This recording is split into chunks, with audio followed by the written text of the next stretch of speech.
Hey folks, my name's Ed Trevors. My pronouns are he, him, and his. I'm an Anglican priest serving in the beautiful parish of Christchurch-shelburne that sits on the ancestral and on the unceded territory of the Mi'kmaq people. I'm having a difficult time lately with fear, especially the fear that I'm hearing from people of faith. There's a lot of it out there. It seems like it's bombarding. It's coming from the community. It's coming from social media. It's coming from the news. It's prolific. It's everywhere. There is a lot of information coming at us. There's a lot of information coming at us. There's a lot of problems that we're facing. There's a lot of things that we're seeing that are coming our way that we're being asked to deal with.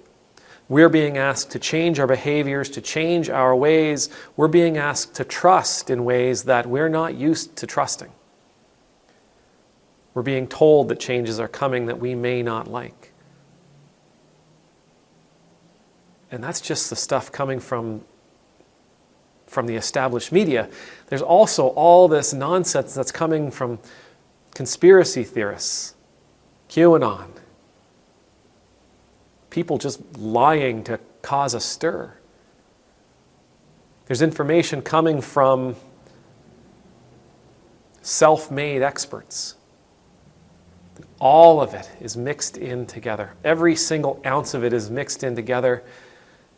And we're not entirely certain what we're supposed to do. And we're not entirely certain of how we're supposed to act. And we're not entirely certain of what the right path for us, for our family, for those people that we love. We're not sure what that path is. And this is the perfect moment for us to experience fear. It's the perfect moment for us to experience fear. And please understand, when I say I have a problem with fear, fear is a natural and healthy emotional reaction to moments like this. My problem isn't that people are afraid. My problem is that people of faith seem to have forgotten one of the reasons why we hold to our faith in moments like this. In Joshua chapter 1, there's this section where Joshua is being held up. Joshua is being upheld by God, and God's telling Joshua a lot of really, really wonderful things. God says, "As I was with Moses, I will be with you. I will never leave you or forsake you. Fear not." Jesus, in the 28th chapter of Matthew, says something very similar. "I will be with you always until the end of this age." How many times does the Bible tell us, "Fear not"? "Fear not, I am with you. Fear not, I will never forsake you. Fear not, I go before you. Fear not, I'm at your side. Fear not, I have a plan for you. Fear not, I will not be thwarted. You will be fine. You will be safe. I will be with you till the end of time." It seems like it's something that's in every chapter. And if it's not there specifically in those words, it's there in meaning. It's there in sentiment. You don't have to be afraid. I'm with you. Now, like I said, it's okay to be afraid. It's okay. It's natural to be afraid. But when we feel afraid, we are to fall into God's arms. We're to fall into God's presence. We're to fall into God's Spirit.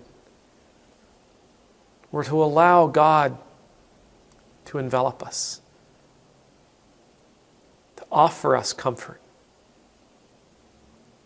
We're to fall into God and be reminded that no matter what happens, God's with us.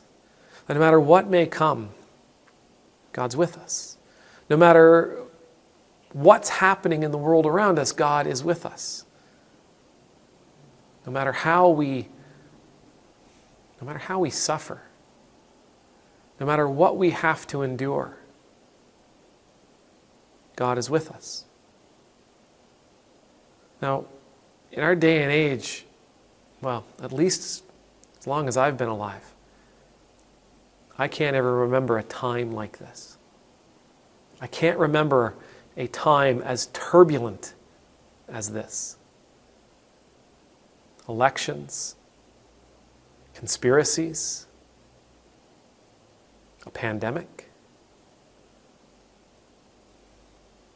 localized violence, international violence, nations standing on the verge of war, civil war, rebellion, persecution, oppression, blasted into our homes through social media,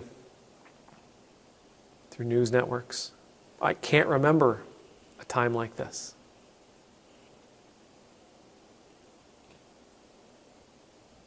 Fear not. Take comfort. I am with you. I will never leave you. I will never break my promises to you. I will never let evil have you. I am with you till the end of time. Always. Forever. May the Lord bless you. May the Lord keep you. May the Lord's face be made to shine upon you and be gracious to you. May the Lord's countenance be lifted up to you. May you always know the peace of resting in the Lord's presence. And I pray that you will do just that. When you feel overwhelmed, when you feel afraid, when you're not sure what you're supposed to do or how you're supposed to act, when you're not sure about the right way forward, remember, God's right there, always with you. Evil will never have you. Take rest, take comfort in the loving, enveloping Spirit of God. Amen.